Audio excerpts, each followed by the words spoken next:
You're listening to iLiveUK, changing the way you listen to radio. iLiveUK. TalksHonest. TalksHonest.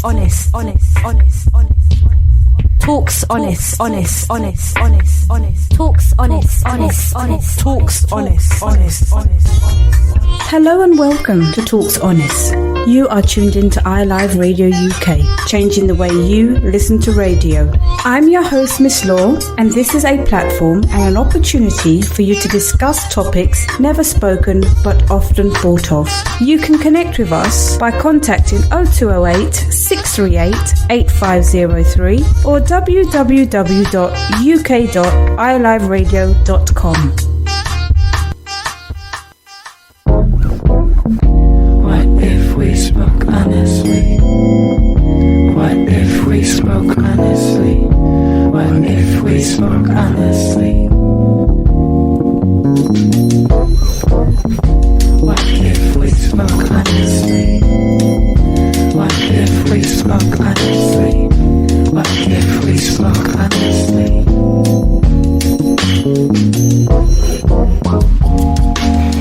Today's topic is the black man.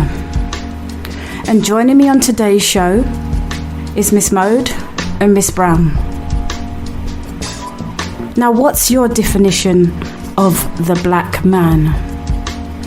Is he your king? Is he your prince? Is he your strength? Maybe he's your everything. And possibly he's your nothing. Now, when we think about the black man,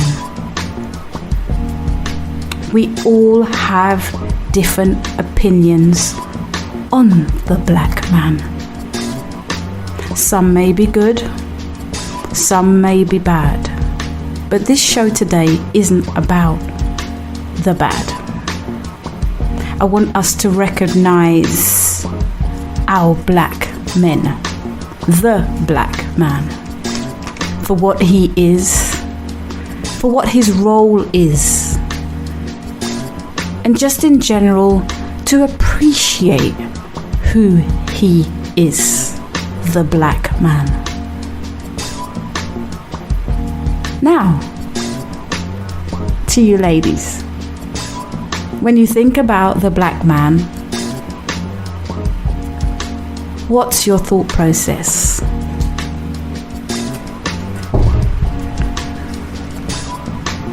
Does it make you feel happy when you mention the word black man?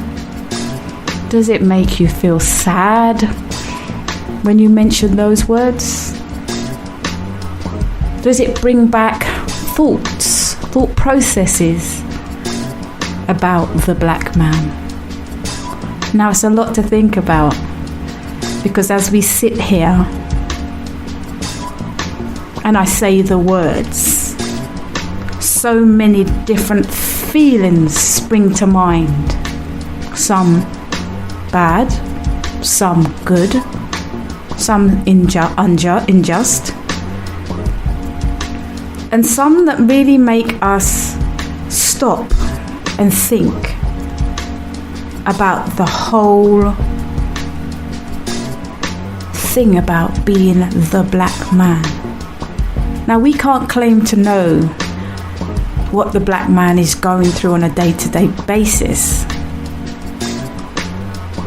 But as black women who may have black brothers, black nephews, black husbands, black partners, black friends, know that they all have been going through different struggles, different things that have molded them to who they are today.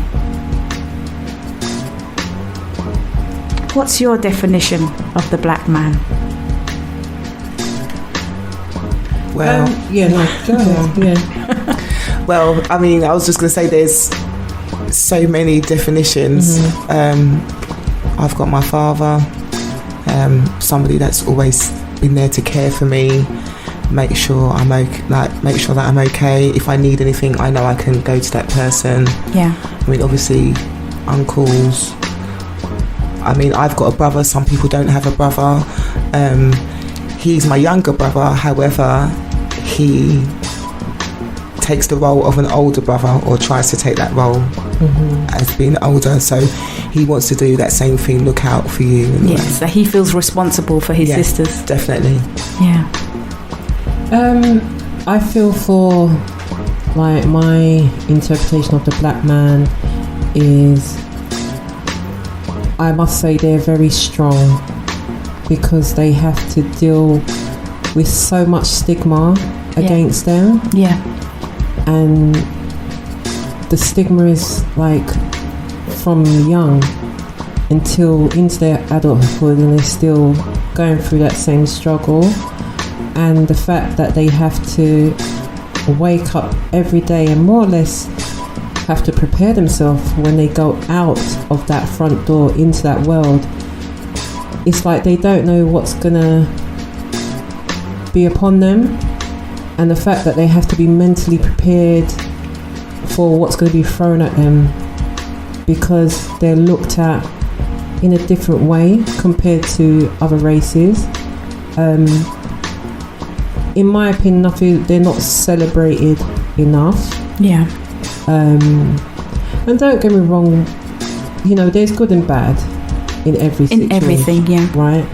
But I feel they're not really put on that pedestal to, like, look at them and be like, you know what, they're not recognised, right, and appreciated. Yeah. Because I feel every black man, child, whatever, they're born with no malice or whatever in their heart, but something along that line will change them for whatever reason. And sometimes it's not their fault. It's just something of their past, something happened where there was probably a trauma or something. But for them to be into their adulthood now, and like how they're perceived and all that, but I just feel like the black man is a great man and should be praised for everything they do. Yeah. For me, when I think about how the black man is perceived, is treated, it's concerning. Now, as black women, we are privy to certain information from our black brothers. But I find that our black brothers don't really talk. They more react when it comes to a situation, a circumstance. I find our brothers are not talkers. And if they are talkers, they're either talkers or they're not talkers. Sometimes I think that it's down to them being equipped and having that knowledge and information. Yeah. I know someone that recently got stopped by the police for no apparent reason. Yeah. And because he had that knowledge and knew his rights, etc., he was able to verbally basically talk them down and give them understanding and make them reflect on what they were actually doing was actually wrong. Yeah. You were going to say something. You changed what you were going to say. Say what you were going to say. You said you started to say something in your statement just now. And you were going to say he was talking himself out. Yeah, I was going to say he was talking himself out of the situation. Yeah. But he shouldn't have had to be talking himself out of the situation. So that's the reason why I was saying that he was basically trying to get his point across to say, look, I'm not sure why you've stopped me, but you don't have probable cause to stop me. But because he used his words and didn't come off aggressive as they would like to label our black man when they're trying to express how they feel, the police were a bit lost and they didn't actually know how to deal with him. Yeah. That's why I wanted you to say he was talking himself out of the situation. Now, why is it that he should be subjected to talking his way out of something that is nothing? See, that mere fact that you said what you said was just an example of how they are treated. Yeah. They're targeted. They're looked on as inferior. They're a risk. They're angry. They're, it's always negative connotations that are attached to our brothers, our black male.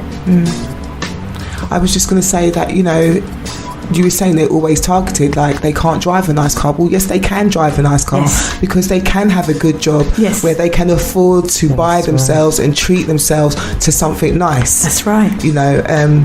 There's many men out there with good, stable jobs, own their own homes. They've worked really hard to get where they're at, to achieve and they, great things. And their reward is for themselves what they choose to purchase with what they've worked for. I just wanted to put that point across, say, they can have whatever they want to, just like us as a black woman. If we want to achieve something, there should be nothing stopping us. It shouldn't be just because we're a black man that we can't achieve great things in life, because there's lots of black men out there that can. That's right. And I feel like they're always just put in that segment of, you can't drive a nice car, you have to be doing some criminal activity. You're basically not worthy of anything. That car, or to wear this nice suit or whatever clothing you're wearing that is expensive. Yeah. Like, why can't the black man do that? If that man has worked hard, gone to college, then on to uni, got his degrees in whatever, and working, whether he's got his own business or working in a corporate world or wherever where he's earning a good money so he can afford that, why is there always a stigma against that? My question also is, why is there so much focus on the black man? If the black man is nothing in their eyes, he's not worthy of aspiring to anything, why is there such a concern with what that black man does, what that black man wears, what that black man drives? See, society dictate how we treat people and stereotype. Now, the stigma that is attached to the black man is one of negative connotations. There is never a point where you hear that they have positive things to say about the black man. And if they do say it on one hand, they take it back on the other. I was just about to say that. And it's like, what is that about? Is society saying that they're trying to keep the black man down? Because my perception is that is their intention. They don't want them to rise too high, or they don't want them to rise at all. They want to criminalize them for them not to be able to aspire to anything. And that's why they target them at a young age. There could be more things for them to do, but what they do is they shut down the youth centres and kind of find ways of pushing them towards crime, things that are not going to be positive or uplifting in certain young black men's lives. Not all of them, because sometimes there's other ways that people kind of move on, develop themselves in life. Course. It's not always directed to negativeness, or they might just get around the wrong people and they might not be that person to kind of pull them out. There's a lot of positive, uplifting men around. 100%. And I think it's about their voice being heard. I know a few young guys that are kind of really uplifting, doing positive things. God gone and done their studies, not necessarily had to do all their studies, but done their studies, got a good job, you know, focused, have set goals for themselves and working towards their goals. And maybe some of those things need to be kind of spoken to those young black men, you know, like advised. You know? Do you feel the black male has more or less given up on the system because it has, how can I say, given them a raw deal? The system's not made for them in the first place, so we know that. It's 100%. It's not made for them. But it's a system that they have to follow in order to move forward. It's a sorry to cut you, Miss Law. It's a system they have to learn how to move around. They have to know how to maneuver around that system. Thank you very much. Not actually play to the system. That's right. But know a way of moving around it where they can progress. Yes, 100%. Yeah, that's what they need. It's about knowing the system you live within. And with that knowledge and that understanding, you can maneuver around the system. Now, for me, there is no reason why the black man should feel inferior. And I say that because if you know who you are, then you know where you need to go to. When you're a lost person, when you don't identify, then you have a stumbling block. So you can be fed information, and because you don't know, you would latch onto that information and believe that's who you are, or that's what you can aspire to, if it's nothing. But I feel like some of the generation now, like the young black men, they're aspiring to be something big. Yes. There's a lot of young black men that are actually quite driven, and know where they are in life and know what they want to achieve, and are working towards making those networks and connections with people that can help them get to that next stage. That's right. I feel society and, you know, media in general puts it into the general public's heads or minds, whatever, that this is all the black man can do is go down the route of crime. But then there's a lot of black networking events that young people or even my age go to network with other people, to then finally strike up a business between the both of them or whoever and be successful. But because that's not highlighted, the general public won't know, and that's all down to the information not being put out there. And that's not put out there on purpose. That it's not readily available because that's seen as something positive in the black community, but they don't want that. No. They want us all to see us struggling or doing something that we shouldn't be doing. So the black brother is in a struggle and has been in a struggle from childhood going forward. The struggle is deep. They're expected to conform to certain things that happen around them. But when you're told that you're nothing, you'll never amount to anything, you know, you're targeted for negative reasons, how do you break that? How do you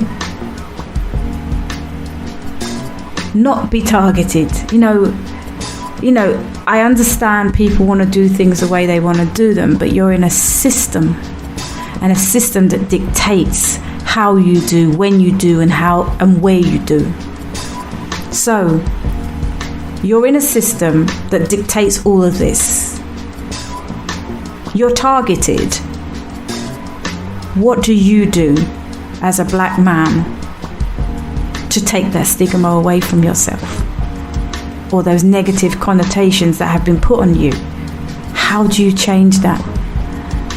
I think from the days, I could only speak from like my generation and age group, I feel what's missing is, as Miss Brown said, the lack of resources available to the in youth centres and stuff like that, but also the Saturday school, because I feel if you still had that today, I feel there'll be a slight difference in the way a black boy going into adulthood should be and what he should represent, because I feel the black man is a creator.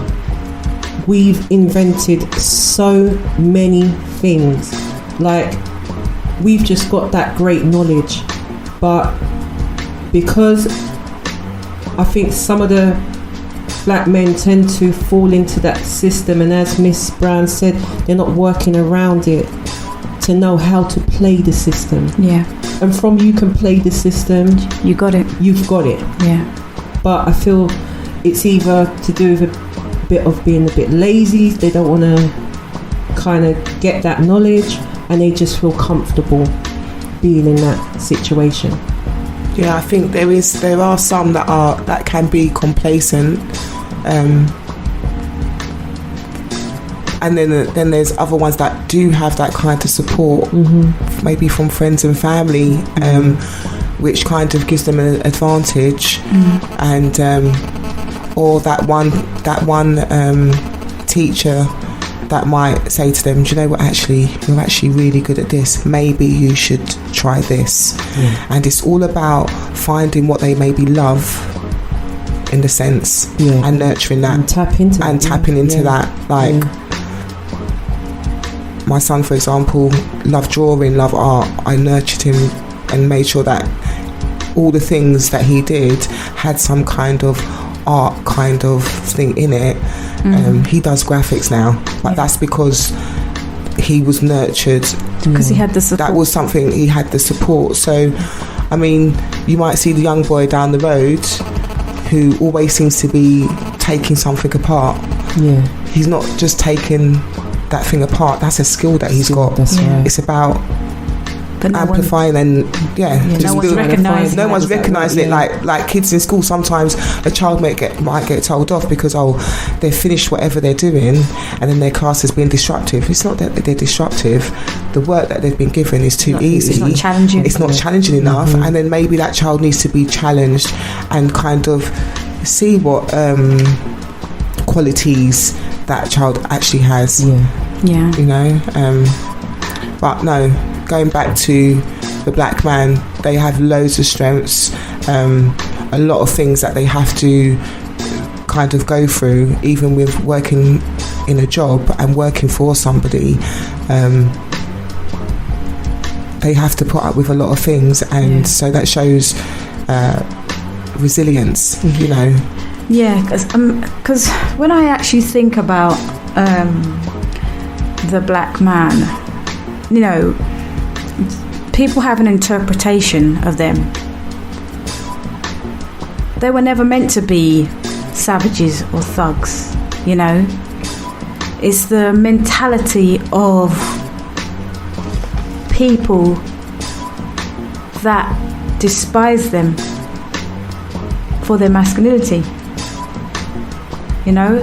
So where they're strong individuals, people see them as a threat. And I think that's the biggest thing. The black man is seen as a threat. So what it does is, instead of letting him shine, they attach negative connotations to him. So his masculinity is now a threat to somebody, which means be fearful of him. Because he dresses a certain way, he's classed as something. Because he may talk a certain way, he's uneducated, or has another negative connotation attached to him. Now for me, those people who feel that way just haven't taken that time, and they don't seem to have an intention of taking that time to understand the culture of those black men. Now, we're often told that we talk loud, we raise our voice, we work with our hands. Yeah, we talk with our hands, we do things with our hands. Our hand movements are aggressive.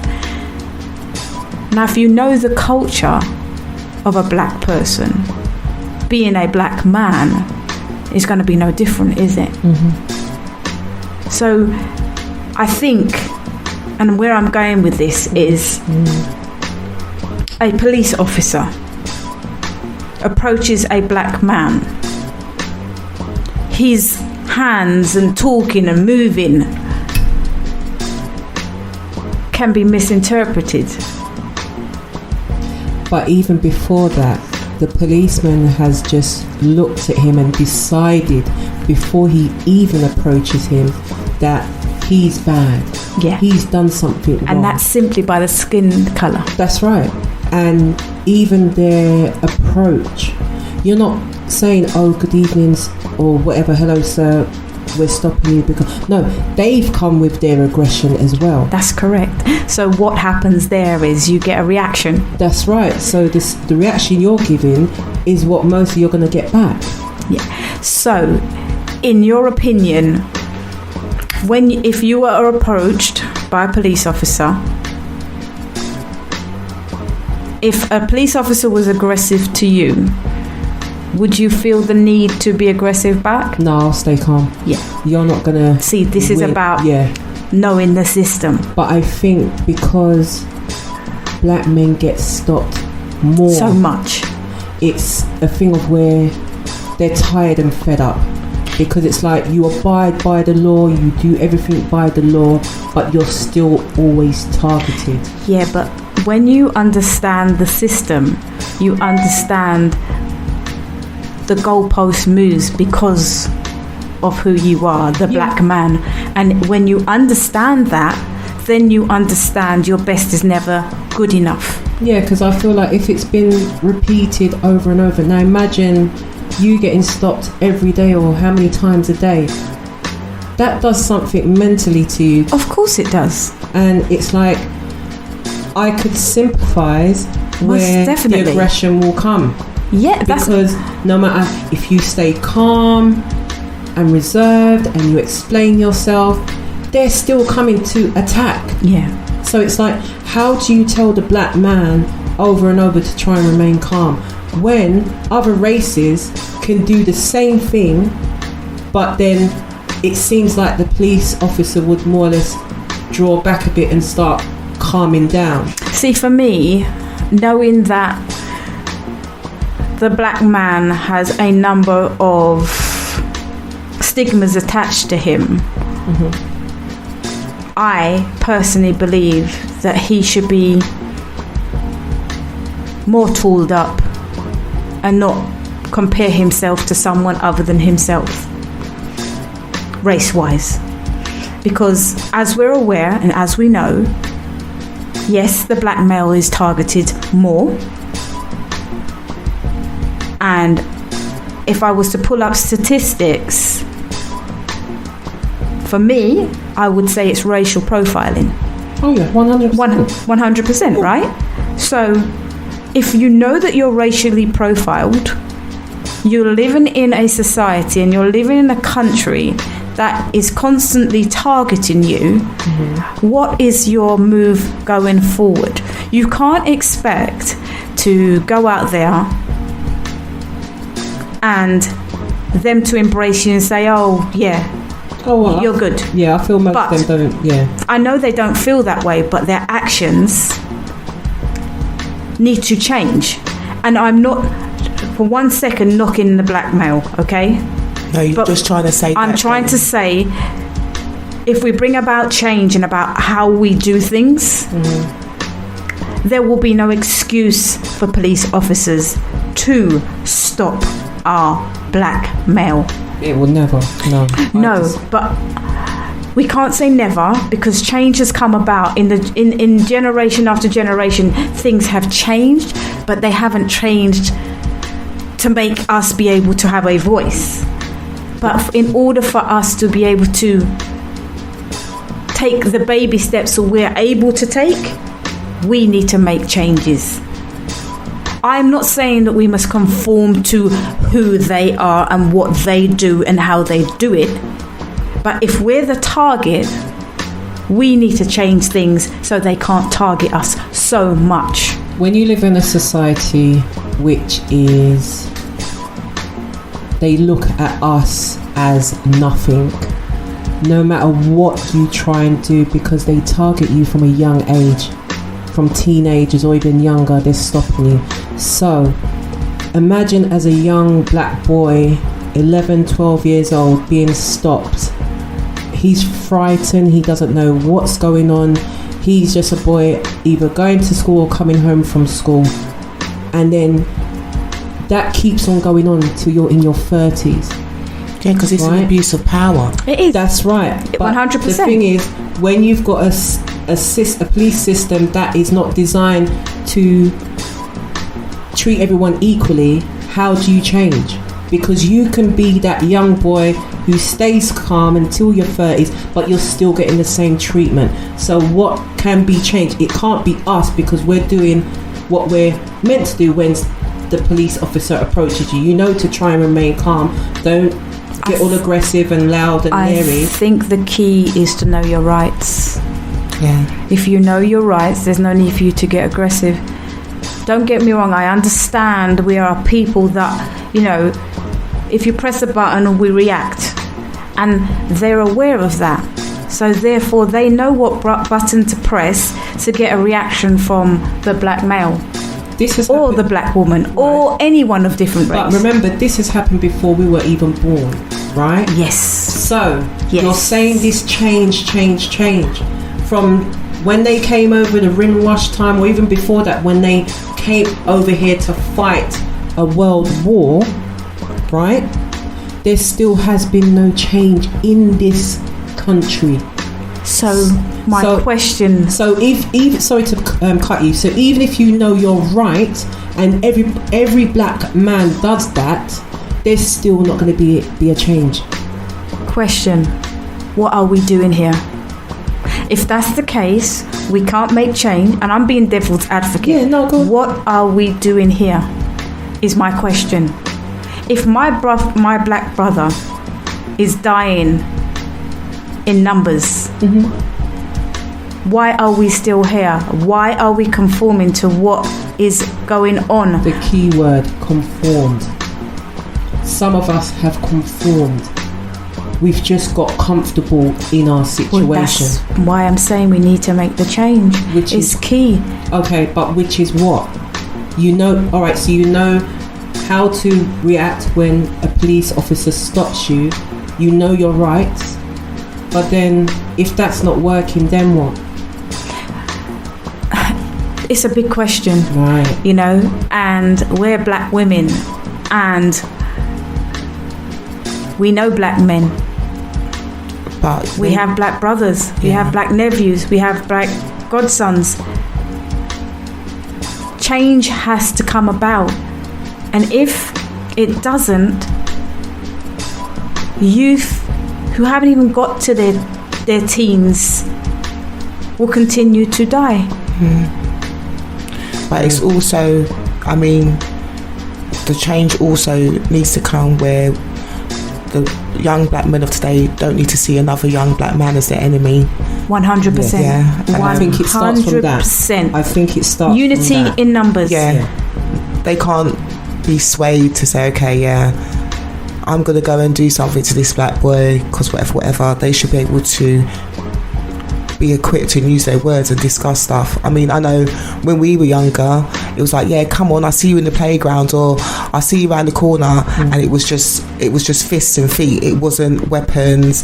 It wasn't a group of people beating up one person, and things like that. It was just the way that it was done then, but because things are so serious nowadays. But can I ask the question? What has brought about that change?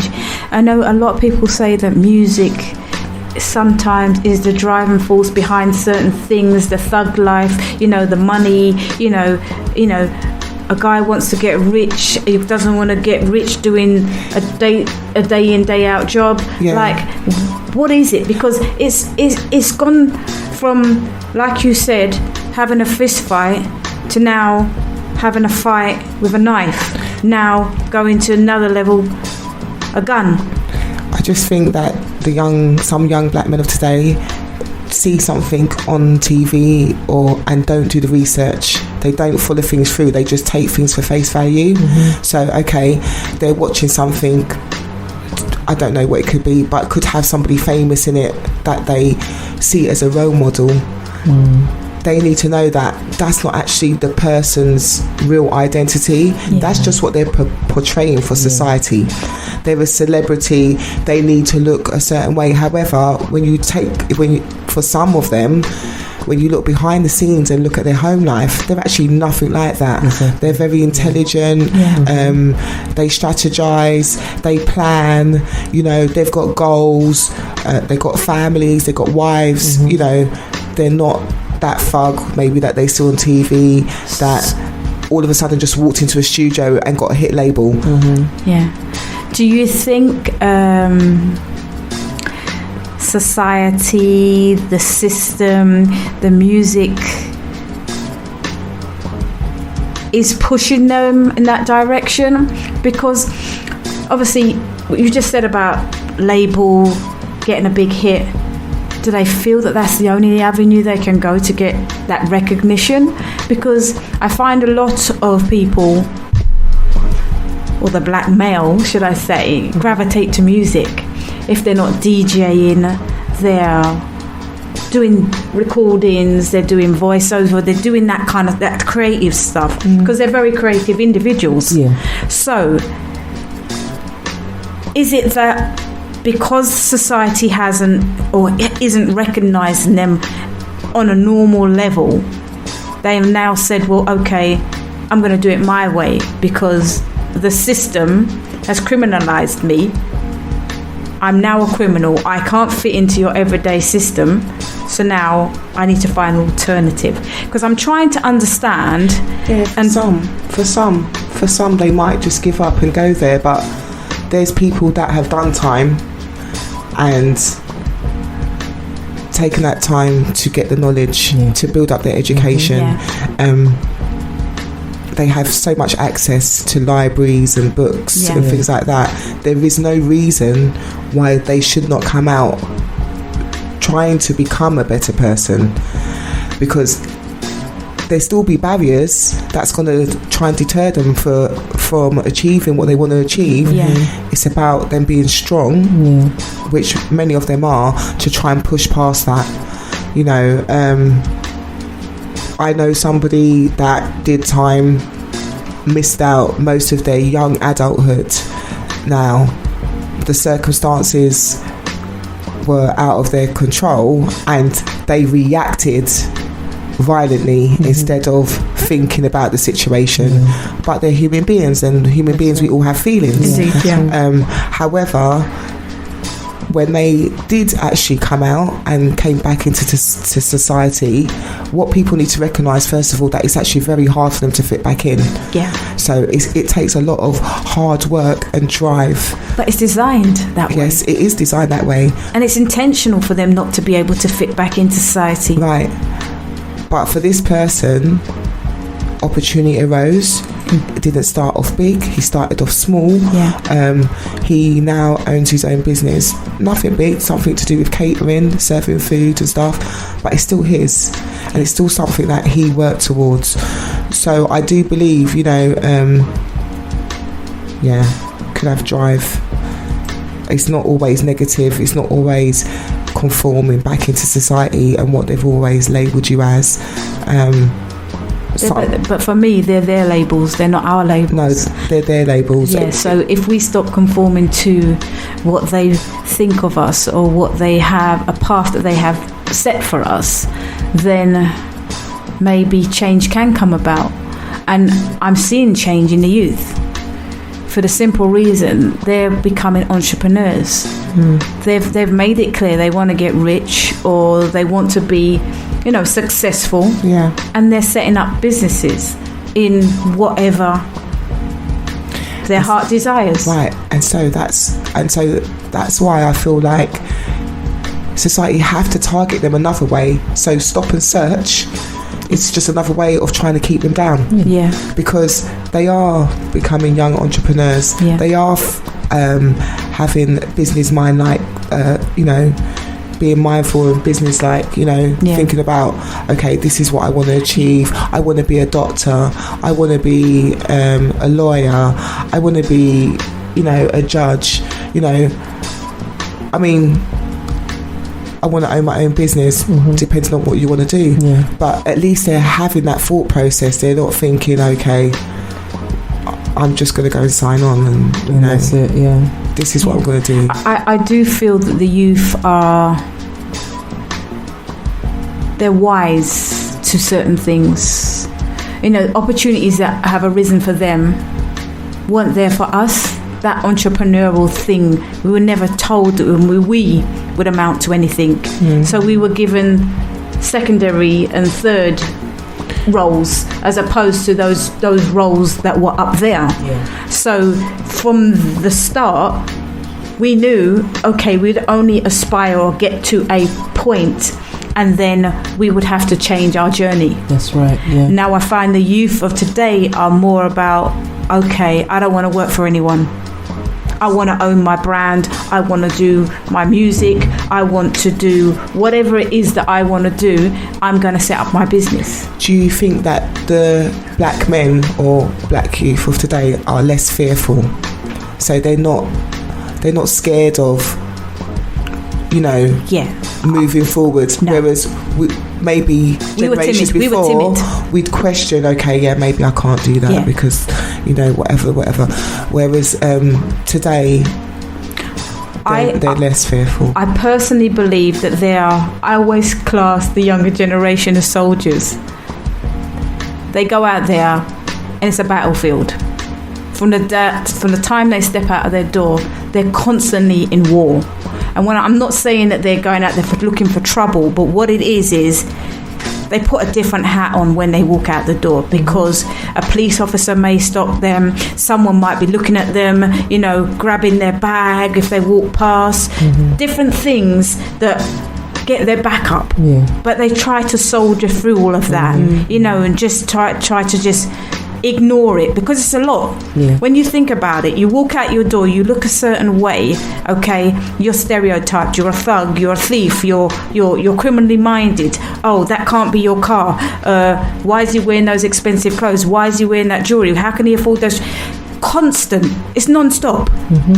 But they're not saying it to you, but they're thinking it, because that's what society does. They devalue you. They make you feel inferior, but you don't fit into society. So you're an outcast, and you feel that every day you wake up. So if you don't fit into something, why should you conform to it? I'm going to do my thing. I'm going to do what works for me. But these things that they sometimes do goes against them, because there are stigmas attached to some of those things. 5 guys standing on a corner. What's going on? You don't know what they're discussing. They could be talking about politics, or they could be talking about a business. They could be talking about exactly. They could be waiting for someone to come and pick them up. But it's always that. If there's a group of them, it's something negative. For me, how does that change? Can change take place? Can we do anything to change that mindset? We have to make the change. We've got to do something that's different, because they're not going to do nothing to make us feel like we fit in. And if we think that they are going to change or tweak their system to allow us to feel accepted, I think we've got a rude awakening. Oh, definitely. I all I can do is say for young black men to just encourage them to work for themselves. They need to know that they are creative. Indeed. Like, whatever ideas you may have, don't doubt them. Just do whatever research you need to do. and just do it. Don't let no one else, whether it's the education system or any type of system, tell you cannot do that. Know your worth. Because know your worth. Right, that's it. And because from once they tell you that, that's where you're going to sit back and be like, oh, well, maybe I can't do that. But no. But I feel there needs to be support from us as a community to encourage young boys from young that to know your worth. Yes, there's going to be some, struggles and things like that along the way, but just know once you have an idea that you feel like it's going to be a success, you carry on with it and have that support backing you all the way. The support is very important. I think it's key. And I think that's one of the reasons why the youth of today will go out there and hustle, because they want it to happen quick. They don't want this to do a 9 to 5 and be in a job for a whole year before they can get what they want. It's like a quick turnaround. Okay, I'm going to go and cut a track. I'm going to blow. Their mindset is up there, as opposed to everyday people who's I just want to survive. I just want to get by on a day-to-day basis. And don't get me wrong, what they aspire to do is great, because their thought process is big. But with that, to achieve that, there are going to be a lot of stumbling blocks along the way. Because of who you are, the black man. You're not supposed to amount to anything. And when you do amount to that, know that there's going to be struggle you get in there. That's like, like for some people that are I'm just going to use this as an example. When you go to church and you turn into a Christian and they say that you're going to be attacked, just like with the black man, when you're going to achieve something or you're doing great things, people are going to try and attack you. Things are going to try and bring you down. But, being resilient and strong and having that intellect, it's all going to help you get through. Knowing people, it's all going to help you get through that. So I will just encourage the young black man just to continue to pursue things. Don't give up. When they say you fail, try again. You fail, you try again. Yeah, 100%. And it's important that you know your journey. Your journey is key. Your journey is your destination. That's right. Don't let another person dictate to you what path to take, because they don't know your path. They don't know your goals. They don't know your intentions. So for another person to see you trying to do something and try and stir you a different way is because of their insecurities. They don't know your goals and dreams and your aspirations. So they can be only given an opinion of what they feel you should do. But you take opinion from someone with experience, not from someone who's not doing anything. Exactly. That's right. I mean, everyone has an opinion, right? But opinion has to have some weight for me to take that on board.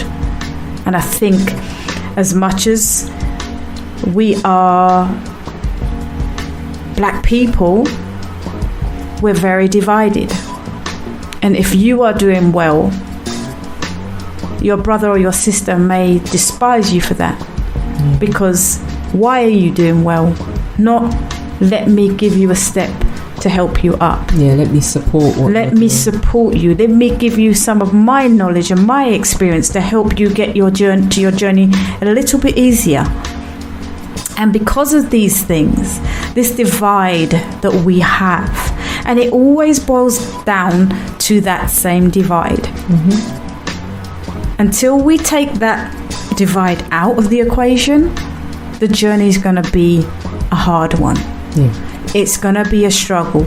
There are going to be more obstacles than there would have been without that barrier amongst us. How we make change the question is a question with a lot of answers. I think that's a question for yourself. It's personal. It's personal to you. Answer. Yeah, for each individual. Yeah, because until you answer that yourself, then you know how to go forward with it. And once again, you need to know yourself. You need to understand who you are as an individual for you to understand where you can go. Mm-hmm. If you don't know who you are, how can you start your journey? Because you're going to have major hurdles just at the beginning of your whole journey. What do we do? How do we go about doing things different? How do we go about having a different thought process? Like I was saying, that the system is not designed for you to be successful. You need to know the system that you're working in and be able to maneuver around those obstacles that are preventing you from going on that clear road. That road will never be clear. And if you think it will be clear, you need to think again. Because as people of colour and as the black man, nothing is going to be made easier for you. Nothing's going to be a walk in the park, as they would say. What that means, I don't even know. But it's not going to be easy. It's not going to be something that you can just step out there and be comfortable with. But you have to understand what your obstacles are in order for you to overcome them. That's right, yeah, you're right with that. What I would encourage as well for parents as well, just continue encouraging your children, no matter if they come to you and say, you know what, mum, dad, I want to be an astronaut. Don't laugh at it. If that's what your child wants to do, get books on it, encourage them. Because you never know, your child could be a scientist working for NASA one day. They may come up with some scientific thing that can help the whole world. So I would always strongly encourage parents or loved ones to always encourage your young children. Push them forward and don't laugh at their dreams. Aspirations. That's right. Continue to motivate them and inspire them. Don't be lazy. Push if that's what they're passionate about. There's so much books and resources, stuff online as well that you can give to your child so they can read up more on it. I was just going to add, like, get to know your child's interest, get to know your child's loves and likes. And like Miss Mode said, inspire it, build on it, help it grow. Put them in contact with people that might like different black male role models that might know certain things about things, you know? So for me, the black man, your seed is life to all humanity. Courage, strength, and wisdom are your alloys. I want to take this opportunity to thank you for listening to today's show. Good night and God bless. What if we spoke honestly? What if we spoke honestly? What if we spoke honestly? What if we spoke honestly? What if we spoke honestly?